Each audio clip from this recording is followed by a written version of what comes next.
bénisse. Amen. Que le Seigneur bénisse tous nos auditeurs, tous les bien-aimés qui sont dans les maisons, dans la ville, dans le pays et dans les autres pays du monde. Nous sommes reconnaissants au Seigneur qui nous accorde le privilège d'être rassemblés ici, encore ce soir, pour partager le pain de vie de Dieu. Amen.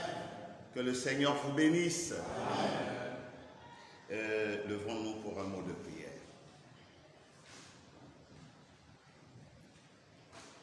Nous te rendons grâce, Père d'éternité, Créateur des cieux et de la terre, Seigneur de tous les esprits et Père des saints, de ce que tu nous as accordé cette merveilleuse grâce et ce privilège de pouvoir nous rassembler ici en cet après-midi. Nous savons qu'ils sont nombreux, nos frères et sœurs qui auraient bien voulu être ici ce soir, mais compte tenu des circonstances et des instructions qui nous ont été données par les autorités, et tu nous as dit de nous soumettre aux autorités, alors Seigneur, ils n'ont pas pu être ici à cause du confinement partiel. Mais nous sommes ici quelques-uns, et selon la promesse de ta parole, là où 2 ou 3 sont assemblés en ton nom, toi tu es au milieu d'eux. Et nous croyons que tu n'es pas seulement au milieu de nous ici au tabernacle, mais tu es aussi avec nos frères dans leur maison et partout où ils sont rassemblés. Nous croyons, Seigneur, que la grande bénédiction du Dieu des chrétiens descendra ce soir, bénira les cœurs et nous conduira droit dans la parole de notre Seigneur. Empare-toi de ta parole, Seigneur, pour nous la révéler. Empare-toi de l'homme, l'instrument inutile par lequel tu passeras ce soir pour transmettre la pensée de Dieu au cœur de tes enfants. Empare-toi, Seigneur, de chaque auditoire, l'auditoire visible ici, l'auditoire invisible à travers le monde. Laisse que le Saint-Esprit de Dieu œuvre au debout, ici où tu parleras et partout où toi-même tu recevras ta parole dans les âmes. Reçois la louange et la gloire dans toutes les éternités, car toi seul es Dieu, et nous te prions au nom du Seigneur Jésus-Christ, ton Fils. Amen. Amen. Amen. Amen. Je vous salue dans le nom du Seigneur Jésus-Christ. Je salue tous les bien-aimés partout où ils se trouvent. Nous allons partager ce soir encore la parole du Seigneur. Nous allons d'abord lire avant que vous puissiez vous rasseoir.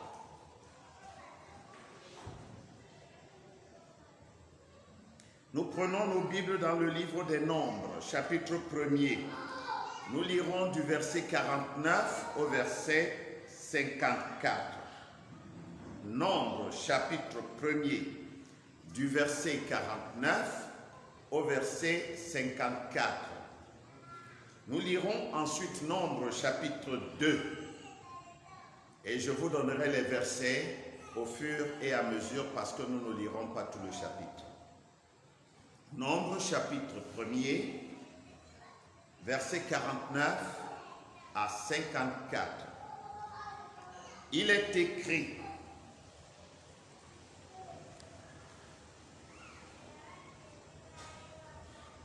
tu ne feras point le dénombrement de la tribu de Lévi, et tu n'en compteras point les têtes au milieu des enfants d'Israël.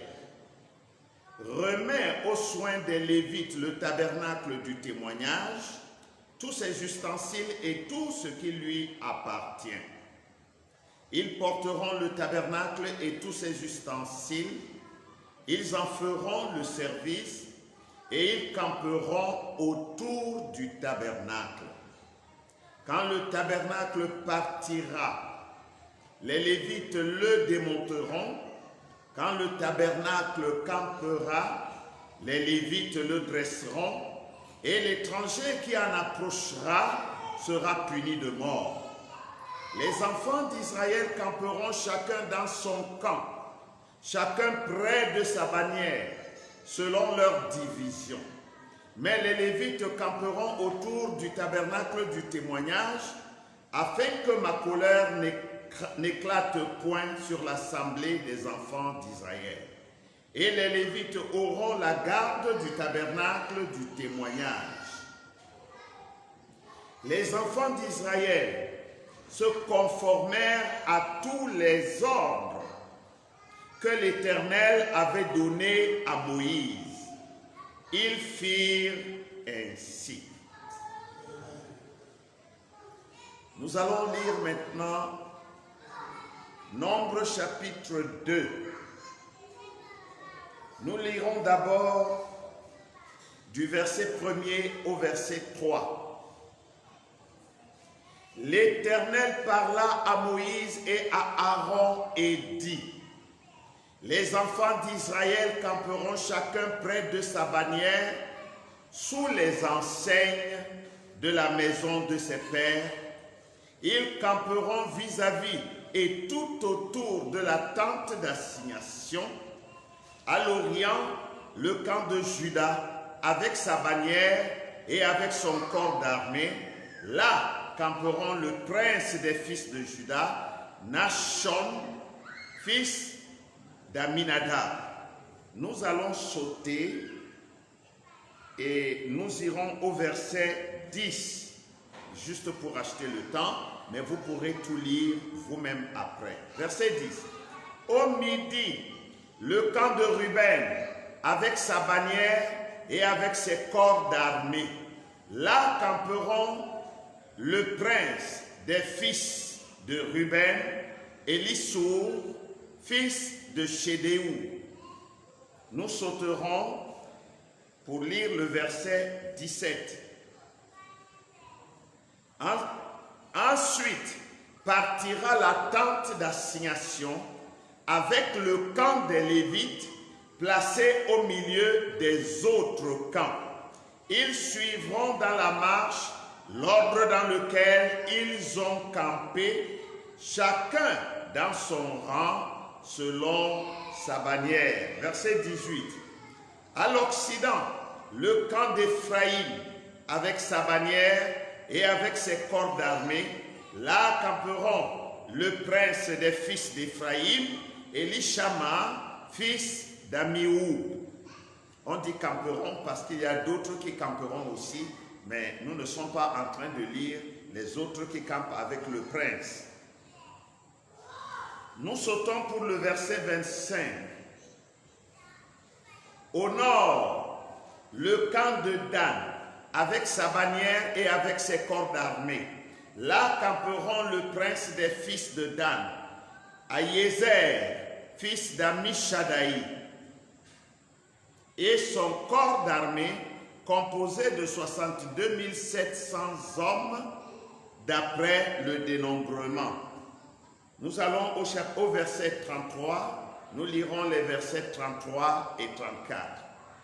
Les Lévites, suivant l'ordre que l'Éternel avait donné à Moïse, ne firent point partie du dénombrement au milieu des enfants d'Israël.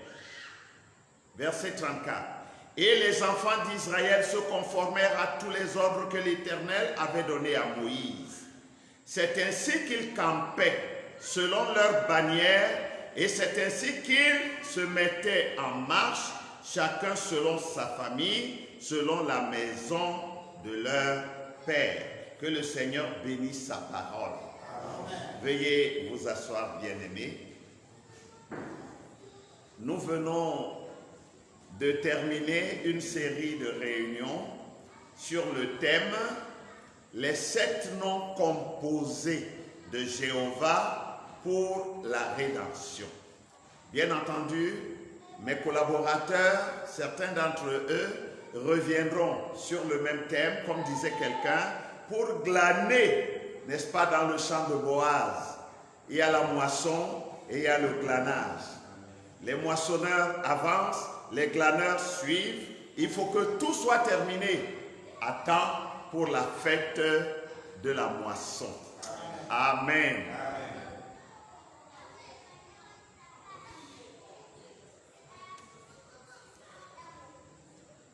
Je vais commencer avec vous ce soir un petit enseignement qui nous prendra quelques séances, je ne sais pas combien, je ne peux pas déjà vous dire, parce que je ne veux pas prêcher un long message ou donner un long enseignement d'une seule traite.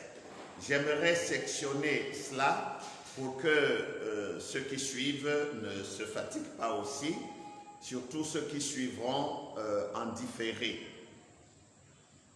Néanmoins, nous essayerons chaque fois de donner l'essentiel.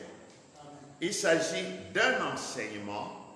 Ce ne sera pas comme la série de réunions où nous avons prêché, mais nous voulons positionner les choses, établir notre sujet, afin que les enfants de Dieu puissent pénétrer la pensée qui est derrière et maîtriser certaines de ces choses. Maintenant, les frères, les sœurs, si vous avez des questions, vous pouvez les adresser au pasteur, c'est-à-dire à moi-même. Vous pouvez me les adresser soit directement, au fur et à mesure que vous suivrez le direct. Je prendrai le temps de recenser les questions et je pourrai y répondre dans les prochaines séances, s'il y en a.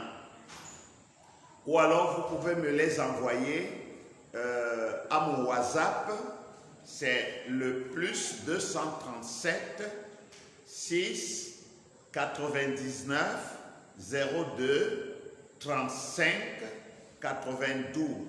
Je reprends, 00 237 6 99 02 35 92. Nous attendons vos questions. N'oubliez pas de partager le lien avec vos amis, vos parents, tout ce que vous connaissez, pour que eux aussi, par la grâce de Dieu, puissent bénéficier de ces choses qui nous bénissent. Likez, n'est-ce pas? Plus vous likez, plus d'autres seront intéressés de voir pourquoi autant de likes. Et ce sera bien. Beaucoup d'autres personnes pourront, n'est-ce pas, en profiter. Comme nous vous l'avons dit dans le passé, nous avons réunion tous les mardis à partir de 18h, tous les jeudis à la même heure et les dimanches matins à partir de 10h. Pour éviter que les réunions, du moins pour ceux qui nous suivent hors de la salle, que ce ne soit trop long pour eux, nous allons commencer la diffusion à 18h30 les soirs et à 10h30 le dimanche matin. Les 30 premières minutes seront pour nous qui sommes ici, pour la louange, pour la prière et pour faire descendre l'onction. Maintenant, dans les différents points où vous êtes rassemblés, vous aussi pendant ce temps, vous allez introduire votre service par la louange, par les prières et par les offrandes. À 18h30, nous commençons et dimanche matin à 10h30. Dans les jours qui suivront, nous nous proposons de passer des courtes vidéos de quelques minutes qui ne seront pas longues, par lesquelles, n'est-ce pas, nous pourrons vous entretenir sur des petits sujets, que ce soit des sujets d'actualité ou des sujets de la parole ou d'autres sujets qui pourraient intéresser les enfants de Dieu. Parce que comme le confinement, n'est-ce pas, risque de faire que beaucoup soient oisifs, nous aimerions que les gens puissent suivre. Nous passerons aussi des enregistrements, les prédications du prophète, ou alors nous enverrons les liens aux bien-aimés frères et sœurs du tabernacle de l'Aigle. Nous leur enverrons, n'est-ce pas, les titres des prédications qu'ils pourront écouter en famille, les sermons du prophète Frère Branham. Nous avons donc dit que ce soir, nous voulons commencer un enseignement. Le titre de notre enseignement qui commence ce soir, c'est « Le mystère de la 13e tribu ». Le mystère de la 13e tribu. Nous savons tous que Israël a 12 tribus. Mais la vérité, c'est que Israël a 13 tribus. La première partie de ce soir, ce sera le mystère du nombre 13. Nous parlerons du mystère du nombre 13 ce soir et nous continuerons la suite jeudi, si telle est la volonté de Dieu. Nous avons lu 2 extraits de la parole. C'est dans le livre des Nombres. Nous avons lu au chapitre 1er, les versets 49 à 54, et nous avons lu quelques versets choisis au chapitre 2 du même livre des Nombres. Et il s'agit justement des différentes tribus d'Israël, les 12 tribus d'Israël. Dieu prescrit à Israël un certain ordre que le peuple doit suivre et qu'il doit scrupuleusement suivre. Vous savez comme moi que Dieu ne fait rien au hasard. Dieu ne fait pas des choses pour faire. Tout ce que Dieu fait, c'est dans un but. Amen. Et si Dieu dit une chose, le peuple doit mettre cette chose en pratique. C'est ainsi que le peuple de Dieu trouvera la bénédiction et la grâce aux yeux de Dieu. Amen. Nous voyons au chapitre 1er, du verset 49 au verset 54, que Dieu a parlé à Moïse. Et il a d'abord demandé à Moïse de faire le dénombrement. Et il précise qu'il ne doit pas faire le dénombrement de Lévi parmi les enfants d'Israël. Par la suite, nous allons voir que Lévi a bel et bien été dénombré, mais il a été dénombré à part. Amen. Alléluia. Lévi, au milieu de ses frères, n'avait pas de part. Il n'a pas eu d'héritage. Mais lui, il a eu un héritage particulier. Merci, pasteur. Prenez cette machine et ma combre. Voilà, je vais travailler avec les feuillets. C'est plus pratique.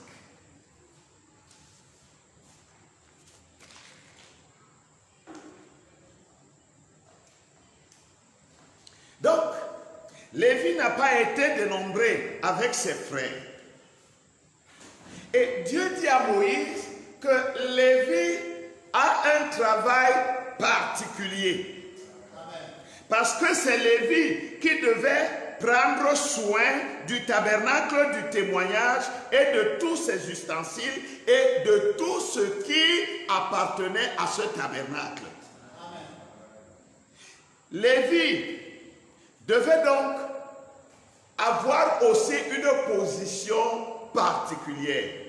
Amen. C'est pourquoi Dieu dit à Moïse que Lévi campera autour du tabernacle du témoignage, alors que les 12 tribus camperont tout autour du camp. Et le tabernacle était au milieu du camp. Lévi campait autour du tabernacle. Moïse était d'un côté et les trois fils d'Aaron étaient aux quatre côtés. Aux trois côtés, autant pour moi. Ils avaient un travail particulier. Les fils d'Aaron et les Lévites devaient veiller. Nous allons comprendre après pourquoi. Devaient veiller sur le tabernacle du témoignage. Maintenant, Dieu dit à Moïse, les enfants d'Israël camperont chacun dans son camp. Tous étaient fils d'Israël. Tous appartenaient à la même nation. Ils avaient le même Dieu. Ils avaient le même prophète. Ils avaient la même loi. Les mêmes règles. Mais chacun avait son camp. Maintenant, la parole de Dieu nous dit qu'il y avait 4 camps des enfants d'Israël. Ils étaient 12 tribus. Et Dieu les a répartis en 4 groupes de 3 tribus. À l'est, il y avait Juda qui était le porte-étendard de l'est. Il était le chef de file de ceux qui campaient du côté est. À ses côtés, il y avait Issachar et Zabulon. Du côté ouest, il y avait Ephraïm qui était le porte-étendard de l'ouest. À ses côtés, il y avait Manassé et il y avait Benjamin. Au nord, il y avait Dan qui était le porte-étendard du nord. Et à ses côtés, il y avait Azer et il y avait l'autre, son nom Michel, je vais vous dire tout à l'heure. Et au sud, il y avait Ruben qui était le porte-étendard du sud. À ses côtés, il y avait Siméon et il y avait Gad. 4 groupes, 4 camps. Et chaque groupe devait camper dans son camp et sous sa bannière. Comme vous le savez, à l'est, c'était le lion. À l'ouest, c'était le veau. Au nord, c'était l'aigle volant. Et au sud, c'était l'homme. C'est ainsi que la parole de Dieu aussi a suivi. Vous savez que nous avons le fondement de l'Église de Dieu à 4 patriarches qui forment le socle de l'Église. Abraham, qui représentait la foi, Isaac, qui représentait l'amour, Jacob, qui représentait la grâce, et Joseph, qui représentait la perfection.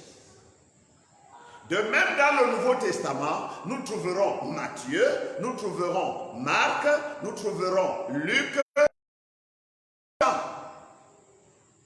Matthieu, c'est le lion, c'est le roi. C'est le veau, c'est le sacrifice. Luc, c'est l'homme, l'intelligence. Et il y a Jean, qui était l'aigle volant, le prophète. Donc, ici repartis les enfants d'Israël, les 4 côtés, aux 4 côtés, aux 4 points cardinaux. Au milieu de ces 4 camps, il y avait un autre camp. C'était les fils de Lévi. Eux, ils étaient scotchés au tabernacle du témoignage. Maintenant, nous avons lu au chapitre 2 l'ordre de marche et l'ordre de campement. Suivez-moi attentivement nous voulons arriver à quelque chose. Nous avons vu qu'en tête, il y avait le camp de Judas et ses deux frères. En deuxième lieu, il y avait le camp de Ruben et ses deux frères. Ça, c'est les deux premiers groupes. Entre les deux premiers groupes et les deux derniers groupes, c'est-à-dire le groupe de Dan et le groupe d'Éphraïm, entre les deux premiers groupes et les deux derniers groupes, il y avait l'arche de l'alliance, il y avait le tabernacle du témoignage, lequel était porté et encadré par les Lévites. Donc les Lévites étaient au milieu, au centre d'Israël quand ils marchaient. Les Lévites étaient au milieu, au centre d'Israël quand ils campaient. Nous parlons du mystère du nombre 13.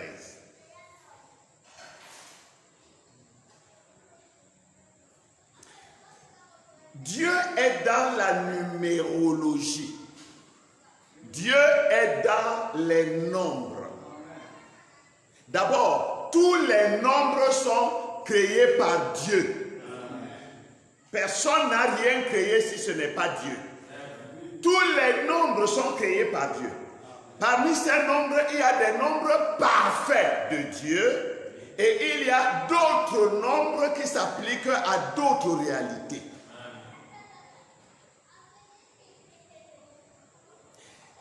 Dieu est aussi parfait dans ses mathématiques. Dieu est dans les mathématiques. C'est Dieu qui a créé les mathématiques. L'homme a découvert ces mathématiques et a commencé à les utiliser.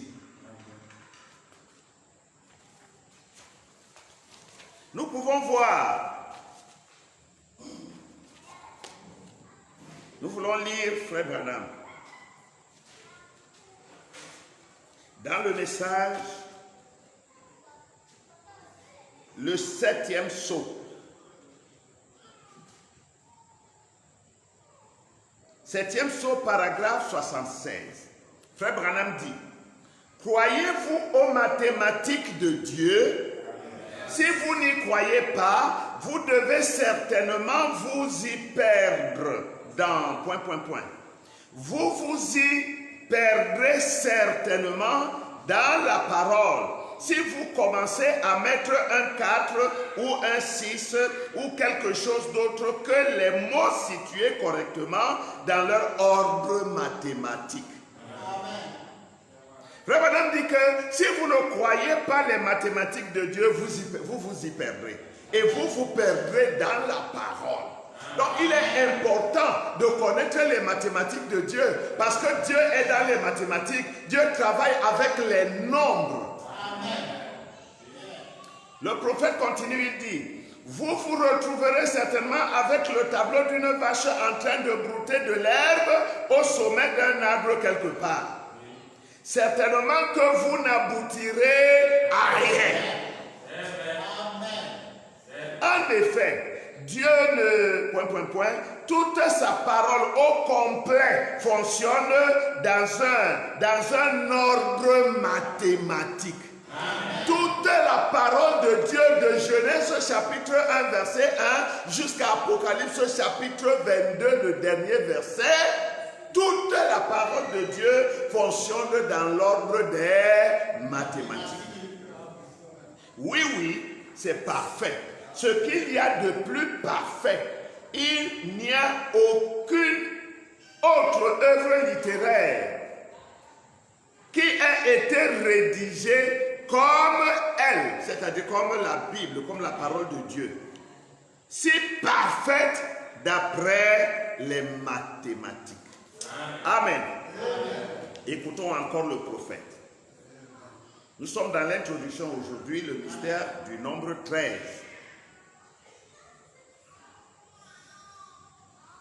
Une vie cachée en Christ, prêchée à San Fernando, le 10 novembre 55.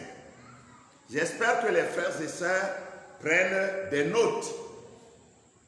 Paragraphe 19, deuxième partie. Eh bien, c'est tout comme vous. Si vous observez bien dans la Bible, mathématiquement parlant, 3 c'est le nombre de Dieu pour la perfection. Dieu est parfait en 3. La divinité est parfaite en 3. Le Père, le Fils et le Saint-Esprit. Le seul vrai Dieu. Et les dispensations sont parfaites en 3. Et 3, 7, 12, 24, 40 et 50 sont des nombres de la mathématique de Dieu. On les trouve d'un bout à l'autre des Écritures. Frère Branham en cite d'autres. Maintenant, vous-même, vous êtes parfaits en 3.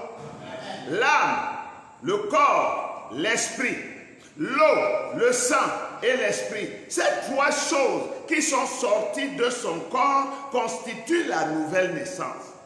Il y a 3 choses qui sont sorties de son corps qui constituent la nouvelle naissance: l'eau, le sang, l'esprit. Amen. Frère Branham nous enseigne donc que quand vous travaillez avec la parole de Dieu, vous devez connaître les mathématiques de Dieu.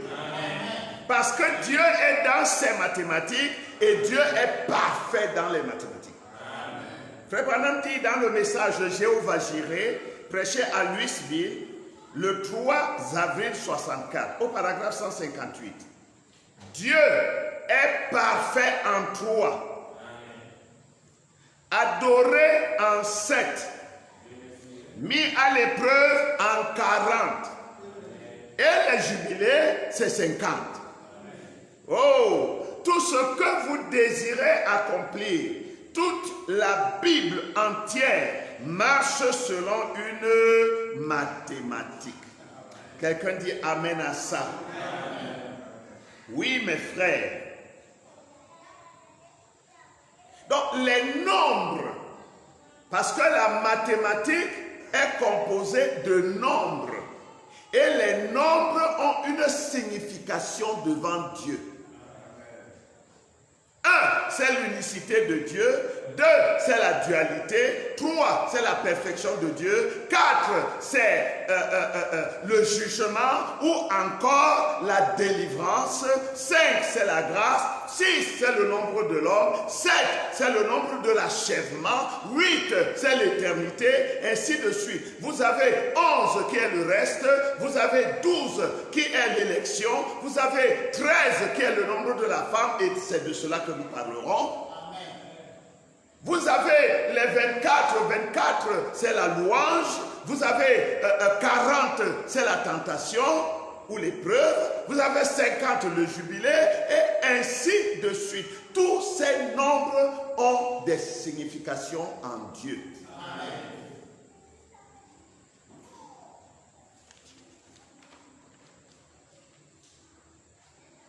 Frère Branham nous parle du nombre 13. Et Frère Branham nous dit que le nombre 13 est le nombre de la femme. Et Frère Branham nous dit que le nombre 13, c'est le nombre de l'Amérique. Et Frère Branham nous dit que le nombre 13, c'est le nombre de l'Église. Le nombre 13, dans la parole de Dieu, s'applique donc à ces 3 réalités qui, en réalité, en forment une seule. Parce que l'Amérique est la nation de la femme. Frère Branham dit que le Dieu de l'Amérique est une déesse, c'est la femme. L'Amérique est pleine des images et des photos des femmes. Vous pouvez même voir que la statue de la liberté, c'est une femme. Une femme couronnée. Maintenant, ne vous y trompez pas. Il ne s'agit pas de l'épouse qui est couronnée dans Apocalypse au chapitre 11. Ou plutôt chapitre 12. Non. Il s'agit d'une autre femme qui est couronnée. et qui va dominer sur l'Amérique au temps de la fin. Et cette femme est une église. C'est pourquoi le prophète nous a enseigné que la femme représente l'église. L'Amérique est la nation de la femme. Elle se trouve dans Apocalypse chapitre 13. Comme par hasard. Mais il n'y a pas de hasard avec Dieu. Amen. Et l'Amérique qui est sous le nombre 13 est une femme. Et la femme est sous le nombre 13. Et la femme représente l'église dans le spirituel. Et l'église est donc sous le nombre 13. Maintenant, je vais vous dire une chose. Il ne s'agit pas seulement de l'église du monde. Frère Branham n'a pas dit que le nombre 13 représente l'église du monde. Il a dit que le nombre 13 représente l'église, représente la femme, quelle qu'elle soit. Alors, si l'église du monde est sous le nombre 13, l'église de Dieu étant une femme, elle est aussi sous le nombre 13.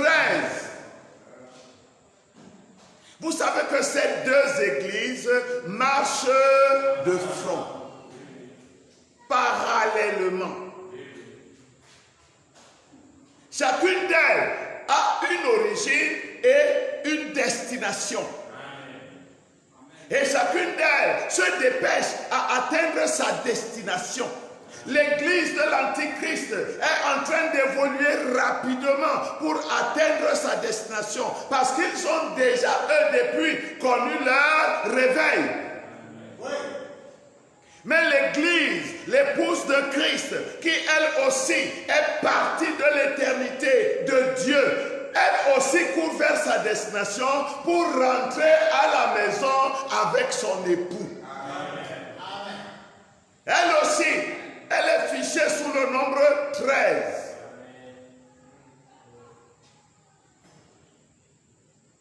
Frère Branham dit, dans Jéhovah Jireh, prêché à Richmond, le 12 mars 1961, au paragraphe 77.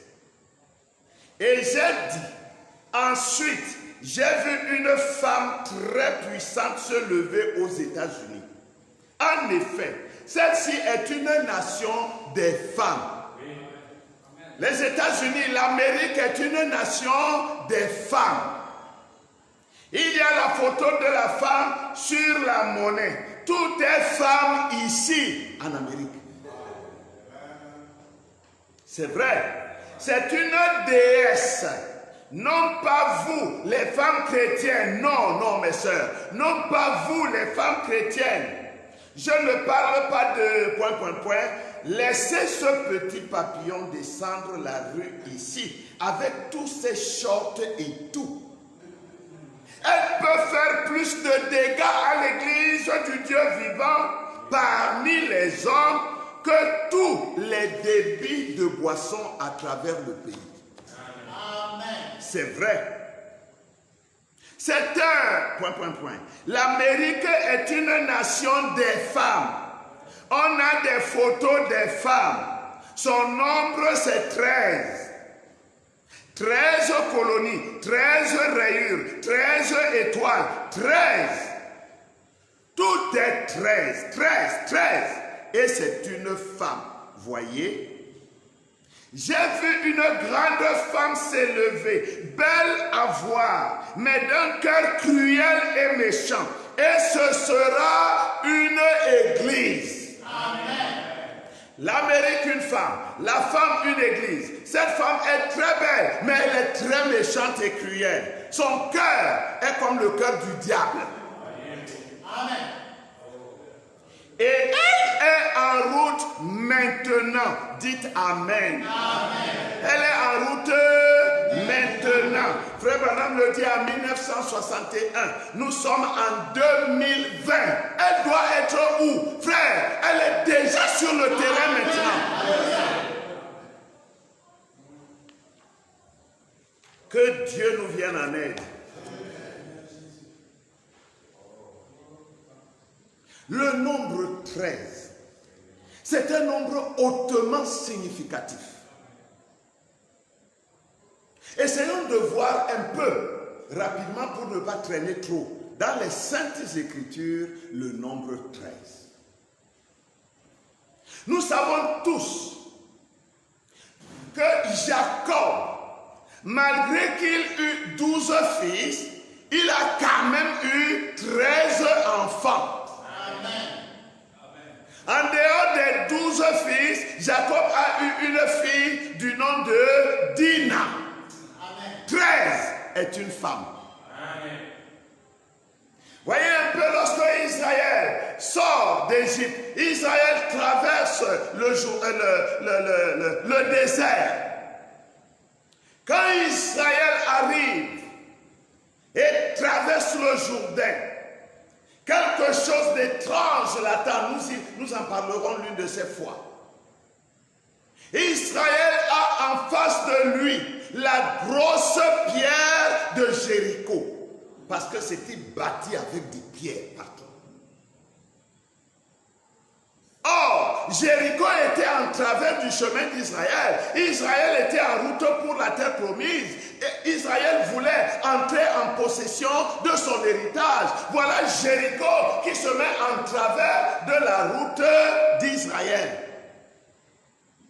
Dieu va donner ses instructions de bataille à Israël. Nous en reparlerons, si le Seigneur le permet.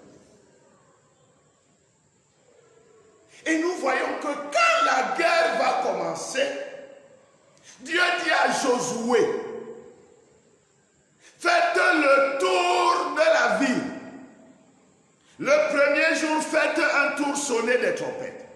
Le deuxième jour, faites un tour sonné des trompettes. Le troisième jour, faites un tour sonné des trompettes. Le quatrième jour, faites un tour sonné des trompettes. Le cinquième jour, faites un tour sonné des trompettes. Le sixième jour, faites un tour sonné des trompettes. Mais le septième jour, amen, faites 7 tours et sonnez 7 fois les trompettes. Pour vaincre Jéricho, Israël a fait 13 tours autour de la ville. Et Israël a sonné 13 fois les trompettes autour de Jéricho.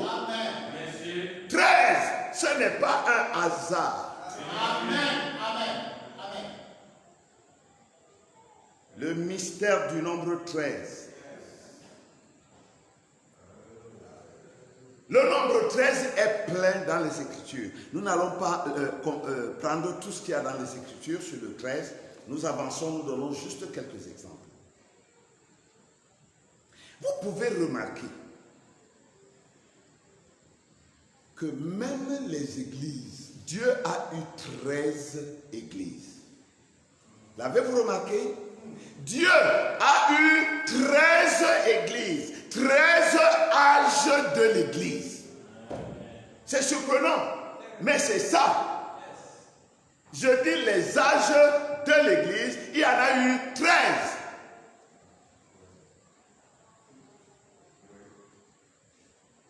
Maintenant, disons que Israël a eu 7 âges de l'église. Et l'église des nations a eu 7 âges de l'église. Vous allez me dire que ça fait 14. Je vais vous montrer que ça ne fait pas 14. Parce que Israël a vécu ces 6 âges de l'église. Le 7e, c'était le couronnement de l'église. Mais Israël a rejeté le Messie, a rejeté sa tête, a rejeté la pierre de fête. C'était donc un âge non accompli. C'est pourquoi l'église des nations va prendre ses racines au 7e âge de l'église d'Israël. Amen. De manière que le 7e âge de l'église, qui devait être un âge complet, ne l'a plus été. Il est plutôt devenu la pierre angulaire du premier âge de l'église des nations. Amen. Nous leur compterons les 6 âges complets. Maintenant, quand nous arrivons à l'église des nations aussi devait avoir 7 âges. Mais nous voyons qu'elle aussi, arrivée à son 7e âge, elle a rejeté son couronnement, elle a rejeté son Messie. C'est un âge non accompli. C'est pourquoi nous allons voir que le Messie va asseoir sa pierre de fête, la pierre de fête de l'épouse, dans l'âge, au septième âge de l'âge, au septième âge qui est l'âge de Laodicée. Dessiner au tableau une pyramide, 7 âges. Le septième âge va disparaître dans le premier âge. Le septième âge de l'église d'Israël va disparaître dans le premier âge des nations. Parce qu'il n'est pas complet. C'est dans ce septième âge que Christ va placer la pierre angulaire, c'est-à-dire lui-même va descendre pour commencer une autre œuvre. Amen. Et l'Église des Nations va faire exactement la même chose qu'Israël. Son septième âge va être plutôt le début de l'âge de l'épouse. Il y a donc 6 âges complets pour Israël, 6 âges complets pour les nations, ce qui fait 12. Le 13e âge, qui est le coiffement de toute l'église de tous les âges, c'est l'âge de l'épouse. Le nombre 13 est un nombre mystérieux. Le nombre 13 est un nombre qui nous parle des œuvres de Dieu et de l'accomplissement du programme de Dieu dans son Église.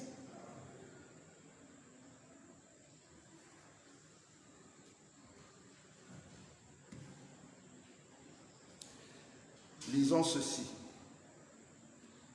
Dans le prophète Élisée, 23 juillet 54, au paragraphe 4. Notre sujet ce soir concerne un personnage de l'Ancien Testament et c'est le prophète Élisée. Et ce temps au sujet duquel nous venons de lire, c'était un temps très sombre en Israël. C'était le temps du grand roi Akab, en plein milieu des âges sombres, je dirais d'Israël. Ils ont connu le temps de succession, juste comme c'est le cas pour l'Église chrétienne. Et je pense que l'époque la plus sombre pour Israël, c'était pendant le règne d'Akab. Et Akab avait alors épousé Jézabel, qui avait introduit l'idolâtrie dans l'église juive. Exactement comme chez nous, hein? Exactement comme dans le Nouveau Testament. Vous savez, quand Dieu parle de Jézabel, il prend l'exemple de la Jézabel de l'Ancien Testament. Et nous retrouvons la même Jézabel dans le Nouveau Testament. Jézabel, c'est une femme, c'est une église. Elle y avait introduit ces dieux païens, l'adoration des idoles et des saints et tout ça. C'était elle. Et cela s'est répété chez les gentils pendant les âges sombres, quand l'Église épousa une fois de plus le paganisme et que l'idolâtrie fut introduite dans l'Église.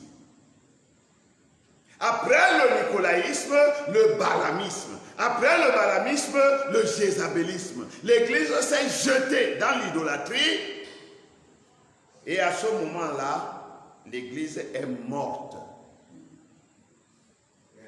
Nous pouvons aussi lire dans les eaux de séparation.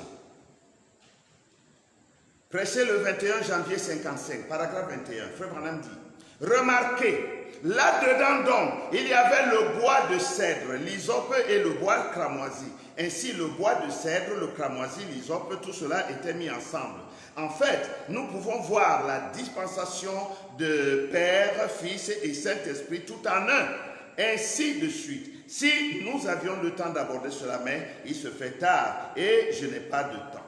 Remarquez, pour juste parler de cela, dans les 3 dispensations, nous pouvons voir cela dans l'Ancien Testament et dans les 7 âges de l'Église, l'aspersion à 7 reprises et tout.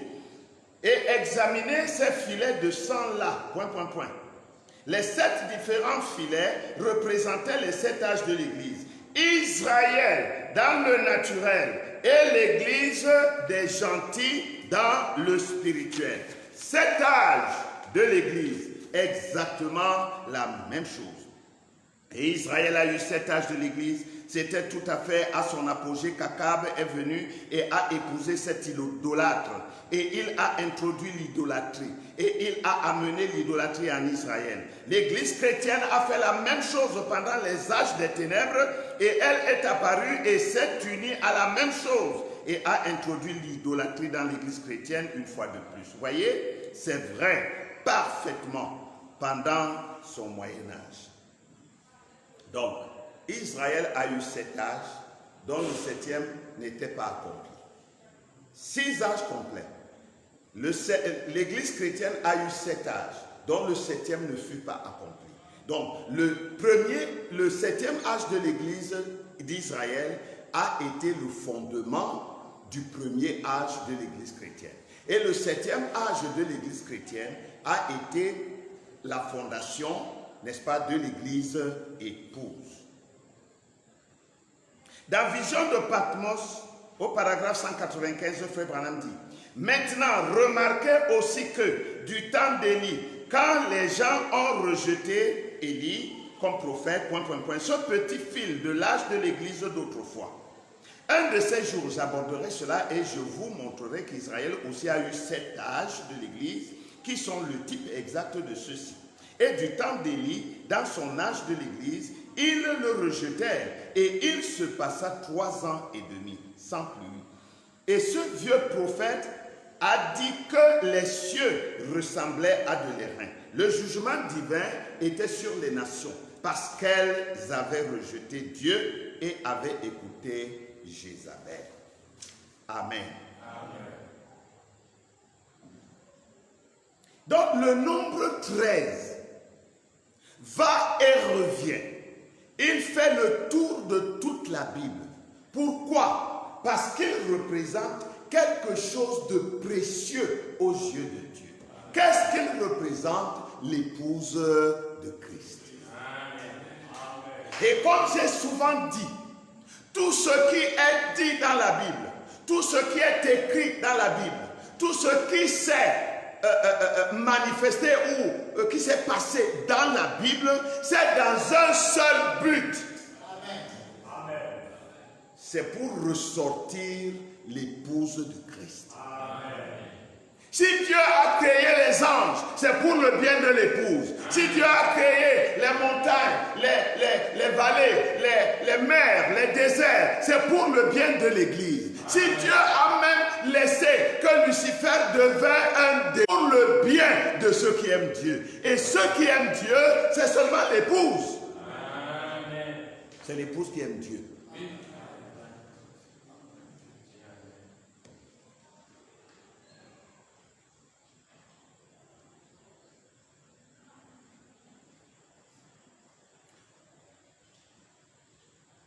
Les mystères ou le mystère du nombre 13. Nous avons donc dit au départ, pour revenir sur notre sujet, et dans les Écritures, nous avons dit au départ que Israël avait 12. Mais le programme de Dieu, c'était que Israël eut 13 tribus. Dieu ne voulait pas 12 tribus. Dieu voulait 13 tribus. Je vais vous le montrer dans un instant.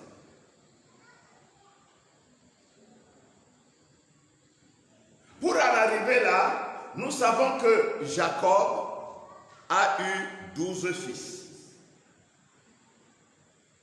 Ces 12 fils, c'est eux qui sont devenus les pères des tribus, les patriarches. Et nous avons dit qu'en dehors de ces 12 fils, Jacob a eu une fille, Dina. Vous avez l'histoire de Dina dans Genèse chapitre 30 au verset 21. Au verset 21, on nous montre la naissance de Dina. La Bible dit ensuite, elle, c'est-à-dire Léa, enfanta une fille qu'elle appela du nom de Dina. Voilà la naissance de cet enfant. Tous les enfants de Jacob étaient des garçons. des hommes. Mais en voilà une qui est différente, qui est une femme. Ce n'est pas gratuit. Il n'y a rien dans la Bible qui soit gratuit.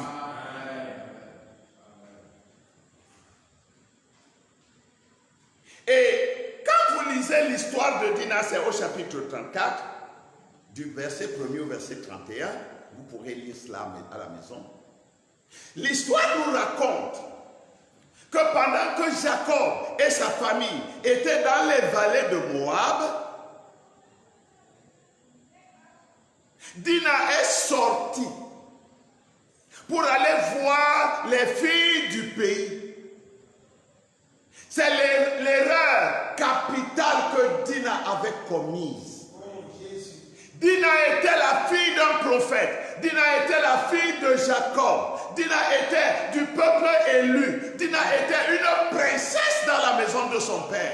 Mais voilà cette fille qui a été élevée dans la voie de Dieu, dans la crainte de Dieu. Un jour, parce qu'elle a entendu qu'il y a des filles, parce que les filles passaient, elles montaient, elles descendaient, elle les voyait comment elles étaient pimpantes et bien habillées d'une certaine manière, comme Frère Branham disait tout à l'heure, avec ses shorts, avec ses jupes qui montraient toutes les parties de leur corps et toute leur rondeur de leur être. Dina a vu ça. Et peut-être qu'elle a eu des entretiens avec ses filles qui lui ont dit, oh non, chez nous, il y a ceci, il y a la télévision, et à la télévision, il y a des scènes, et à la télévision, il y a toutes sortes de choses, des films et tout. Elle a dit, ah bon, mais nous on n'a pas ça ici. Elle dit, non, viens chez nous, viens nous visiter l'un de ces jours, quoi. Hein? Tu restes ici, tu es toi seul, tes frères sont tous des garçons, ils vont au champ, tu restes toi seul à la maison comme ça avec ton vieux père. Mais sors quand même de temps en temps. Hein? Tu ne vas pas demeurer la vieille maman de l'époque ancienne. Tu es quand même une jeune fille et il faut vivre selon ton âge. Souvenez-vous qu'en Éden, c'était la même prédication. Parce que Ève avait reçu la parole de Dieu au travers d'un prophète, Adam. Et au lieu de rester avec la parole du prophète, Ève a écouté une autre prédication. Le pasteur serpent est venu, lui a prêché la parole à sa manière et Ève est tombée. Nous avons un conducteur, c'est le Saint-Esprit. Le Saint-Esprit nous a envoyé un homme, c'est le prophète de Dieu, William Marion Branham. C'est à lui qu'il a confié le message de cette heure. Nous croyons que Frère Branham nous a dit la vérité. Et nous restons avec ce message. Qu'est-ce qu'il y a d'aller lire Watchman Nee, de lire tous ces grands prédicateurs mondains et dénominationnels? Les gens cherchent à gauche, ils cherchent à droite. Je dis c'est bon de chercher. Mais tout ce que vous cherchez, comparez avec la vérité et prenez la vérité. Amen. Alors, Dina est allée visiter les autres églises du pays. Oh, nous sommes tous un, la collaboration. Oh, nous sommes tous un, l'amour fraternel. Vous-même, vous savez que Jésus a prié. Il a dit qu'il soit un, comme toi et moi, Père, nous sommes un. Mais comment pouvons-nous être un? Vous croyez des choses que nous ne croyons pas. Nous croyons des choses que vous ne croyez pas. Vous croyez en trois dieux. Nous croyons en un seul Dieu. Comment pouvons-nous être un? Mais ce n'est pas possible. Deux personnes ne peuvent pas marcher ensemble si elles ne s'accordent pas. Moi, je vais prier Dieu, le Père, au nom du Seigneur Jésus-Christ. Toi, tu vas prier Marie et les saints. Comment pouvons-nous être un? Vous convenez avec moi que ce n'est pas possible. Donc, c'était une séduction. Voilà Dina qui va voir les filles du pays. Elle arrive chez les Moabites. Elle trouve ces jeunes gens élégants, avec ces punks que vous appelez ça, des cheveux à la punk, et toutes sortes de choses, et des garçons tressés. et toutes ces choses-là, et des filles fardées, et des ongles longs comme ceux de Nebuchadnezzar, et peinturlurées partout comme des démons. Elle dansait, elle sautait, elle chantait, elle buvait de l'alcool. Et quand on boit de l'alcool et on est dans la joie va entrer dans le cerveau et ça va perturber le cerveau. Parce que c'est la joie de l'alcool. C'est ce qui est arrivé avec Dina. Elle ne buvait pas de l'alcool avant. Il n'y en avait pas chez Jacob. Mais elle a commencé, non, mais bois juste un peu, c'est pas mauvais. Bon, on va te mettre un peu de jus dans le whisky. Et puis, comme ça devient sucré, et elle boit à un moment donné, elle ne se contrôlait plus. La Bible dit que Sichem, le fils de Hamor, le prince des Moabites, a abusé de Dina. Dina n'avait plus le courage de rentrer dans la maison paternelle. Elle s'est trouvée calée dans la maison de Sichem. Elle va faire comment? Alors Sichem et son père Hamor vont rencontrer les enfants d'Israël. Ils demandent la main de Dina. Dina est déjà, c'est comme ça que beaucoup de nos jeunes sœurs, elles sont dans l'église. Au lieu de s'attendre à Dieu, non, elles veulent faire comme les autres filles du monde. Et finalement, elles se lient au mondain pour avoir des enfants que Dieu ne reconnaîtra jamais. Il faut la grâce de Dieu. Il faut la grâce de Dieu. Maintenant, je sais que les enfants sont innocents. Et la Bible dit que Dieu ne tient pas compte du temps d'ignorance. Mais la maman n'est pas ignorante. Elle connaît la parole. Le frère qui va faire des enfants avec une mondaine connaît la parole. Elle est en dehors de la parole de Dieu. Et frère Branham dit que Dieu n'a jamais pardonné ce péché. Une chrétienne qui se marie à un mondain ou un chrétien qui se marie à une mondaine, Dieu n'a jamais pardonné ce péché-là. Et frère Branham dit, il ne le pardonnera jamais.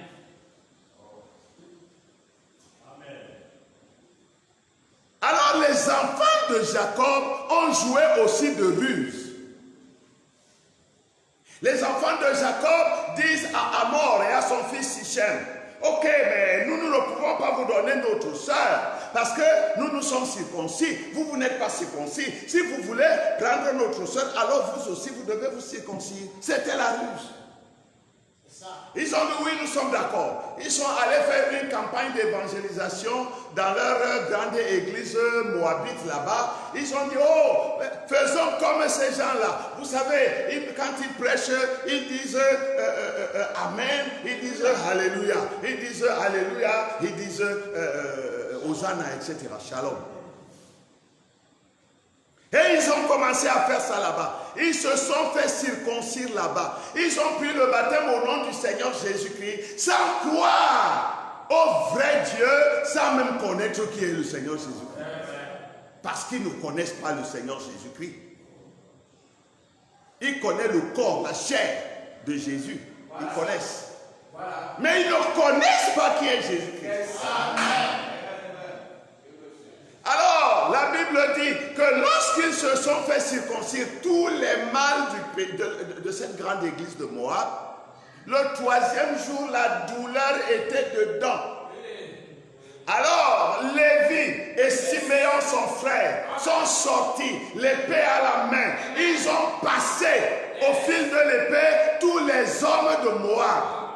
Et ils ont pris leur sœur, ils sont sortis avec. Ils l'ont ramené dans le camp. Oh, j'aimerais commencer une nouvelle prédication ici. Mais le temps va nous faire défaut. Ne voyez-vous pas là l'église de Jésus? Ne voyez-vous pas là l'épouse de Christ qui s'est fourvoyée, a été abusée par le prince de ce siècle? Qui l'a entraîné dans le péché, hors du camp de son père, hors de la volonté de Dieu, hors de la parole de l'heure. Et quand elle a vu qu'elle est dans cette condition, elle n'avait plus le courage de revenir en arrière, de se repentir et de prendre la parole révélée pour cette heure. C'est pourquoi ils ont formé des dénominations. Mais gloire à Dieu, il y a eu Lévi et Siméon qui sont sortis avec leurs épées et ils ont tranché et ils ont coupé et ils ont mis à mort parce qu'il fallait racheter Dina la princesse.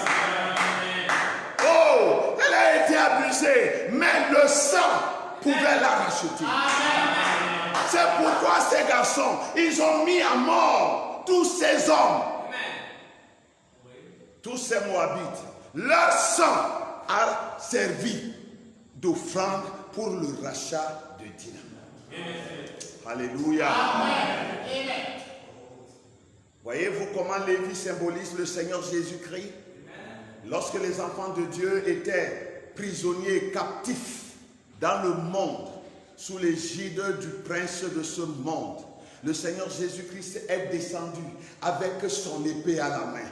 Et après lui, ses disciples, ses serviteurs, alléluia, tous ses serviteurs, chacun en son jour, chacun en son temps. Lui le premier, il a tranché la tête du démon, il a vaincu Satan, il a vaincu les portes de l'enfer et il a donné la victoire à son peuple. Il a tiré l'épouse hors du monde, hors des dénominations et il a fait une église. Il dit, il est ici sur cette confession, sur cette révélation, sur cette pierre, je bâtirai mon église. Je ne bâtirai pas la catholique, ni la protestante, ni la baptiste, ni la du message, mais je bâtirai mon église. Et les portes de l'enfer ne prévaudront point. Les portes de l'enfer la combattront, mais ne pourront pas prévaloir. Alléluia. Oh, Lévi représente le Seigneur Jésus-Christ. Siméon représente les ministres de l'évangile. Vous savez, dans la Bible, Siméon a été dispersé dans tout Israël. Il n'avait pas un terrain à eux où il disait ici c'est nous. Non. Les ministres de l'évangile sont dispersés à travers le monde. Il y a le tabernacle de l'Aigle, il y a d'autres tabernacles dans la ville, dans le pays, dans le monde. Mais le pasteur n'appartient pas à un tabernacle. Il appartient à tout le corps. Amen. C'est la tribu de Siméon qui est dispersée à travers le monde. Bien-aimés, c'était le plan de Dieu. Maintenant, lorsque Lévi et Siméon ont accompli cet acte salvateur, Dina, ayez toujours à l'esprit l'épouse, Dina a été rachetée. Elle pouvait rentrer dans la maison de son père avec fierté. Parce que son péché a été expié. Son péché a été pardonné. Elle-même a été justifiée. Pas seulement pardonnée, mais justifiée. Comme si cela n'était jamais arrivé. Amen. Oui, mes frères.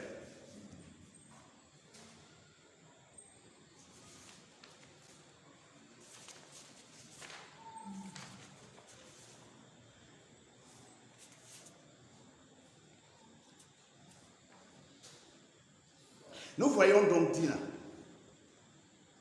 qui est rachetée, et nous voyons Lévi, son frère, et Siméon, qui l'ont racheté. C'est une longue histoire. Est-ce que l'Église est avec moi? Amen. Le temps est en train de s'en aller vite, vite.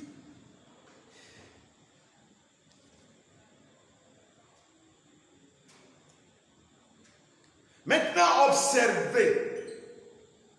Deux prophètes vont entrer en scène. Nous parlons essentiellement de Lévi. Deux prophètes vont entrer en scène.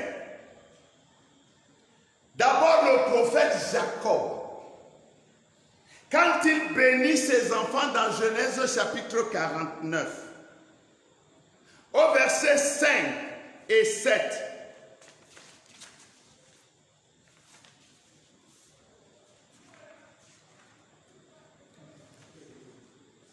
Genèse, excusez-moi, je vais lire ça ici. Genèse chapitre 49. Nous lirons les versets 5 à 7. La Bible dit, écoutez attentivement. Siméon et Lévi, c'est Jacob qui parle, un prophète de Dieu. Siméon et Lévi sont frères. Leurs glaives sont des instruments de violence. Que mon âme n'entre point dans leur conciliabule. Que mon esprit ne s'unisse point à leur assemblée. Car dans leur colère, ils ont tué des hommes. Et leur fureur, car elle est... Non, excusez-moi. Oui, ont tué des hommes. Et dans leur méchanceté, ils ont coupé les jarrets des taureaux. Maudite soit leur colère, car elle est violente.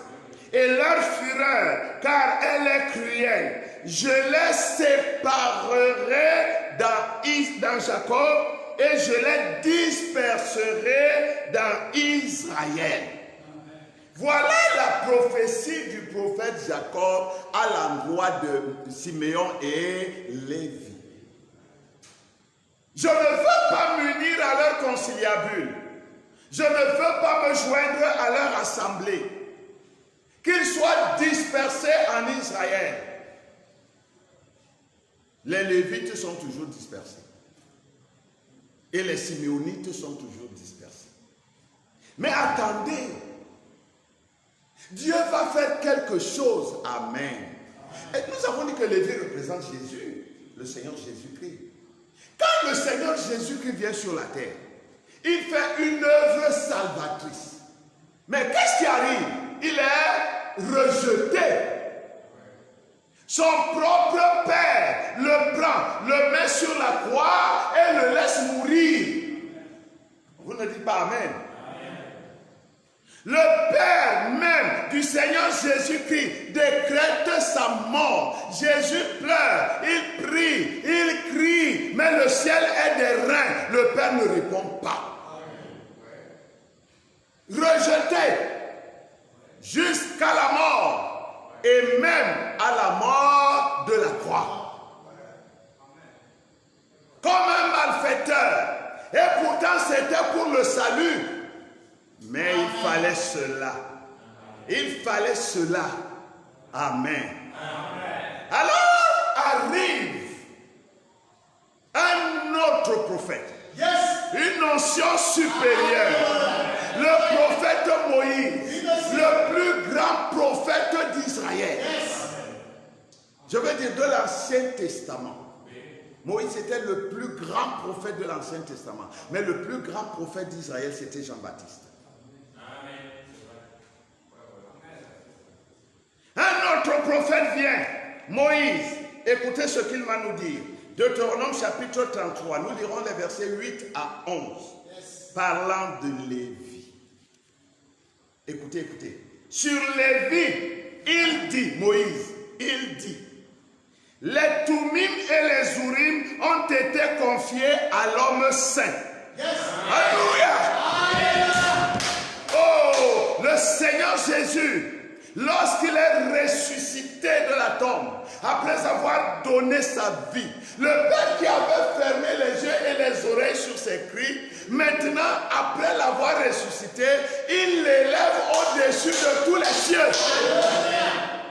Afin qu'au nom de Jésus, tout genou fléchisse. Et que toute langue confesse qu'il est le Seigneur pour la gloire de Dieu. Amen.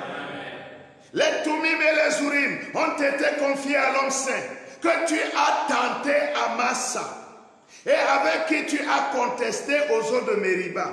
Lévi dit de son père et de sa mère, je ne les ai point vus. Ça veut dire que Lévi ne connaît que Dieu. Amen. Un véritable lévite, un véritable prédicateur mettra toujours la parole de Dieu au-dessus de toutes choses. Amen. Même au-dessus de sa mère, amen, même au-dessus de son père, amen, même au-dessus de sa femme, amen, même au-dessus de ses enfants. Amen. Alléluia. C'est ça les vrais lévites. Il porte sa croix, il suit le Seigneur Jésus. Lévi dit de son père et de sa mère, je ne les ai point vus. Il ne distingue point ses frères. Il ne connaît point ses enfants. Il ne fait point d'acception de personne. Il ne fait point de différence entre X et Y. Quand la parole dit que c'est ça, c'est ça. Yes. Alléluia. La parole dit. Et il garde son alliance. Il ne vend pas son droit d'aînesse. Il enseigne tes ordonnances à Jacob et ta loi à Israël. Ils mettent l'encens, les Lévites, ils mettent l'encens sous tes narines. C'est eux qui font que l'odeur, une bonne odeur monte et arrive à tes narines, Seigneur. Vous voyez pourquoi chaque église doit aimer son pasteur si c'est un vrai pasteur. Si ce sont des vrais serviteurs de Dieu. Et l'holocauste sur ton autel. Verset 11, écoutez. Bénis sa force, ô Éternel. Hein? De maudit soit sa colère et sa fureur. Maintenant c'est bénis sa force. Parce que c'est grâce à cette force qu'il a mis hors d'état de nuire les Moabites. Amen. Il faut qu'il soit fort pour combattre les démons, pour chasser les mauvais esprits, pour délivrer les enfants de Dieu de leur fardeau. Alléluia. Il dit, béni soit sa force, ô Dieu, agrée l'œuvre de ses mains, brise les reins de ses adversaires et que ses ennemis ne se relèvent plus. Voilà la bénédiction de Lévi. Mais pourquoi ce changement, mes frères? Nous avons dit que Dieu ne fait rien pour rien. Dieu ne joue pas au jeu de hasard. Voyons ce que la Bible nous dit à propos de ce Lévi. Allons dans Nombre chapitre 3. Nombre chapitre 3. Nous lirons du verset 12 au verset 13.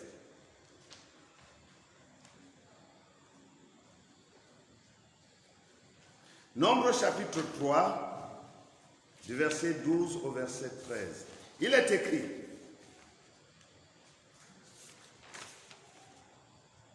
Où est-ce que j'ai mis ça? Bon, je vais lire ici. Excusez-moi, juste une petite minute. Nombre chapitre 3, nous lirons à partir du verset 12. Voici, j'ai pris les Lévites du milieu des enfants d'Israël à la place de tous les premiers-nés, des premiers-nés des enfants d'Israël, et les Lévites m'appartiendront, car tout premier-né m'appartient. Le jour où j'ai frappé tous les premiers-nés dans le pays d'Égypte, je me suis consacré tous les premiers-nés en Israël, tant des hommes que des animaux. Ils m'appartiendront, je suis l'Éternel. Voilà l'origine du choix de Lévi. Lorsque les premiers-nés ont été frappés en Israël, vous vous souvenez, nous avons parlé de cela ici il y a quelques jours seulement. Moïse avait reçu l'ordre de demander aux enfants d'Israël de sacrifier un agneau pur. Et cet agneau qui a été mis de côté pendant 3 jours et demi et qui a été immolé au matin du 4e jour, ou plutôt en mi-journée, parce que la journée commence le soir et finit le soir. Donc au matin, au 4e jour, les enfants d'Israël devaient immoler l'agneau et prélever le sang et oindre, le frotter, le badigeonner sur les linteaux de leurs portes et les montants de ces portes, les portes des maisons dans lesquelles ils habitaient. Et quand les enfants d'Israël l'ont fait, ils étaient en sécurité. Et nous avons vu que ce jour-là, l'ange de la mort est passé et qu'il a mis à mort tous les premiers-nés des enfants d'Égypte. Mais les premiers-nés d'Israël n'avaient pas été touchés. Pourquoi? Parce qu'ils avaient le sang pour signe. Ils étaient sous la bannière du sang. Et l'ange de la mort ne pouvait pas traverser cette bannière. De même aujourd'hui, l'ange de la mort ne peut pas traverser la bannière du sang de Jésus. Amen. Je ne dis pas qu'une maladie ne peut pas atteindre un vrai fils de Dieu. Mais dans le domaine spirituel, Satan ne peut pas vous atteindre si vous êtes sous le sang. Parce que Frère Branham nous a dit que si Satan vous atteint sous le sang, il n'est plus Satan, il devient votre frère. Parce qu'il doit d'abord passer par la justification, il doit passer par la sanctification et recevoir le baptême du Saint-Esprit. Or, à ce moment-là, il n'est plus Satan. Donc les enfants d'Israël étaient sous le sang et l'ange de la mort est donc passé par-dessus eux. C'est ce qu'on appelle Passover, la Pâque. C'est ce jour-là que Dieu a épargné les premiers-nés des enfants d'Israël. Et à partir de ce jour-là, les premiers-nés de tous les enfants d'Israël, que ce soit les enfants d'Israël, que ce soit leurs animaux, tous les premiers-nés appartenaient à Dieu. Maintenant, observez. Dieu fait bien les choses. Au lieu que Dieu prenne tous les premiers-nés à lui pour le servir, Dieu a vu que s'il le fait, il y aura un problème dans les Écritures. Parce que Dieu lui-même a dit que le droit d'aînesse est un droit divin. C'est le premier-né qui doit hériter de son père. Il y a des cas où l'héritier n'était pas le premier-né, mais généralement c'est quand le premier-né n'était pas en règle avec Dieu. Le premier-né devait donc être celui qui prend l'onction, qui hérite de l'onction pour continuer la famille en Israël. Amen. Maintenant, si Dieu prenait tous les premiers-nés, les enfants d'Israël, les familles, n'auraient plus de premiers-nés. Et qui hériterait donc en Israël pour continuer la famille. Alors Dieu a muté cette loi et il a dit, je vous laisse vos premiers-nés qui m'appartiennent à moi, je vous les rétrocède. Mais en contrepartie, je prélève une tribu d'entre les 10 tribus d'Israël. Et alors je prends la tribu de Lévi, toute la tribu de Lévi m'appartiendra et ils me serviront. Amen. Je les choisis pour le sacerdoce et je vous rétrocède les premiers-nés. Vous êtes avec moi? Amen. Maintenant il y a 12 tribus. Si Dieu enlève la tribu de Lévi, il en restera combien? 11. Mais Dieu sait ce qu'il fait. Alors Dieu prend Ephraïm, qui était le fils de Joseph, et il prend Manassé, qui était le fils de Joseph. Il prend les 2 enfants de Joseph et il va les injecter dans la famille d'Israël. Maintenant, ils sont 13. Mais Dieu ne veut pas qu'Israël ait 13 tribus. Dieu veut, lui, avoir 13 tribus, mais il veut que Israël n'ait que 12 tribus. Amen. Il y a une tribu qui n'appartient pas à Israël, qui n'appartient pas au peuple, qui n'appartient qu'à Dieu. Amen.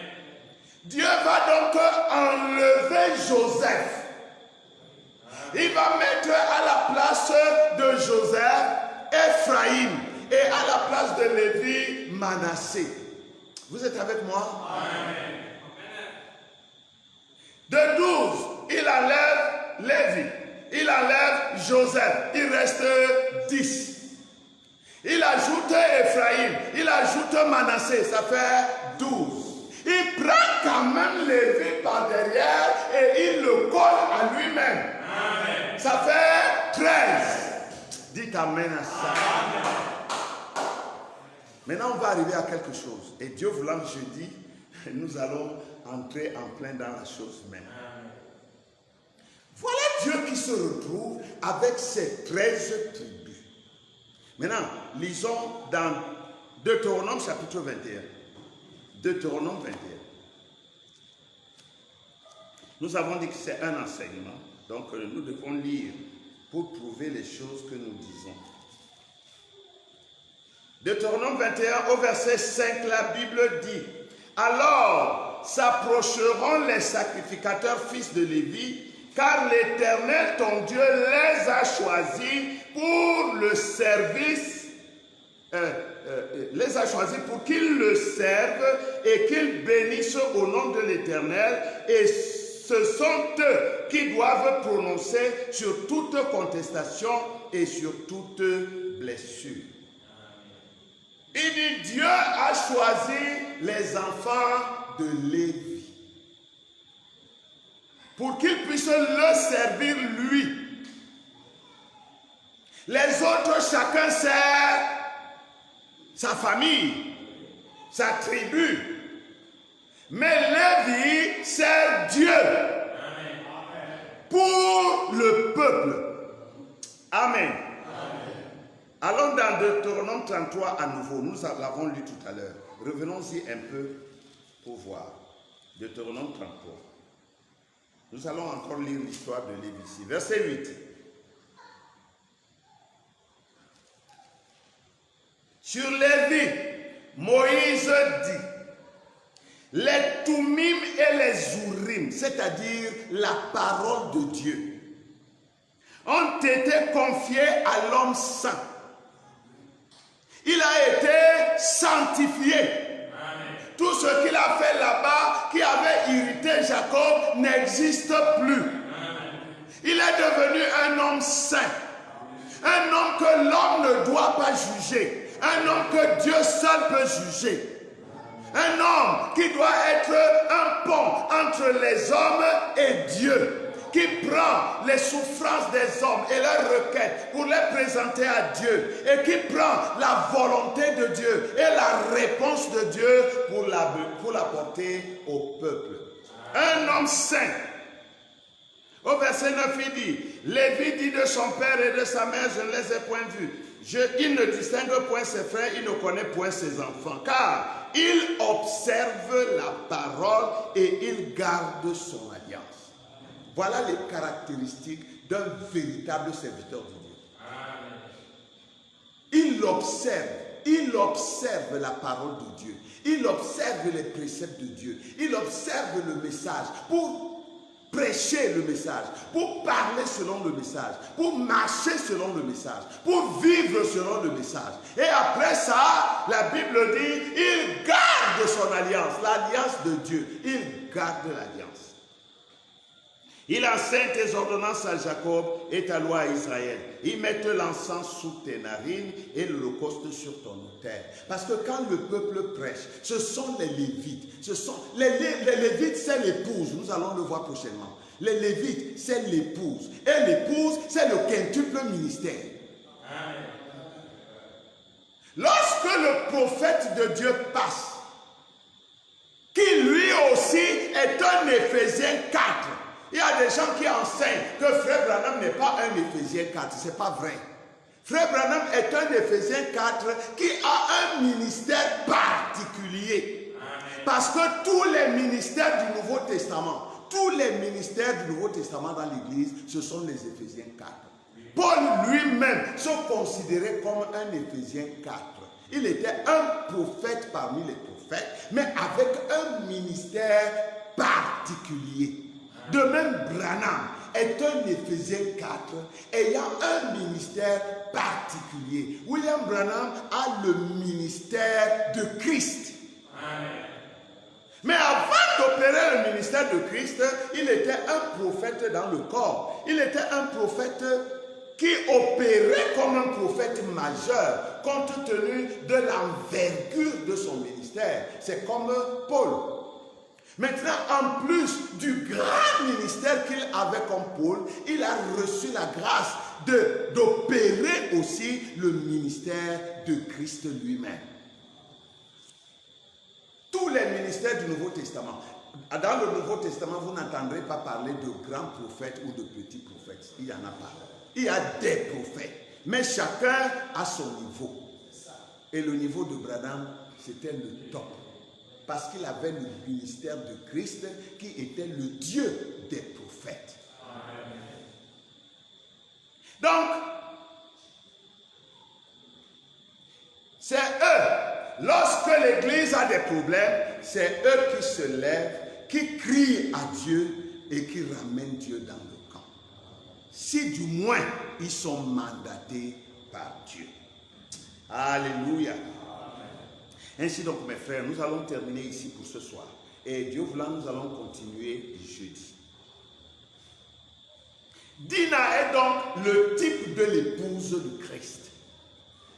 C'est ce que nous allons voir prochainement. Dina est la 13e tribu. Parce que Lévi, qui est la 13e tribu, n'appartient pas à Israël. Maintenant, Lévi a racheté Dina. Dina ne faisait plus partie d'Israël. Mais Lévi a ramené Dina. Et pour que Dina soit acceptée en Israël, il faut que Dina soit sous la protection, la couverture de Lévi. C'est pourquoi Lévi a pris sa sœur de même père, même mère, comme Christ est même père, même mère avec son épouse. Et il l'a prise sous sa protection, sous sa couverture, et Dina est restée sous le sang. Dina est le type de l'épouse. Parce que justement, l'épouse, comme Dina, s'est fourvoyée. Elle a été abusée dans le monde, comme nous disions tout à l'heure. Dina, l'épouse, comme Dina, a été trompée, séduite par le prince de ce siècle. L'épouse, comme Dina, a été rachetée par le Seigneur Jésus-Christ. C'est son sang qui a servi de rançon. Suivi des Éphésiens 4, qui l'ont racheté, qui l'ont ramené par la parole. Dina, comme Dina, l'épouse a été restaurée et placée à nouveau dans le compte d'Israël, mais sous la coupole de son frère, même père, même mère, Lévi. Le mystère de la 13e tribu commence donc ainsi.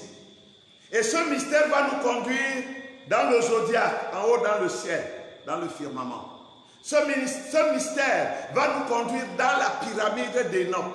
Ce mystère va nous plonger dans la Bible jusque dans l'Apocalypse. C'est un grand mystère parce que c'est le mystère de l'épouse. Que le Seigneur vous bénisse. Amen. Je vous remercie pour avoir suivi. Ma prière, c'est que Dieu bénisse chacun d'entre vous. Amen.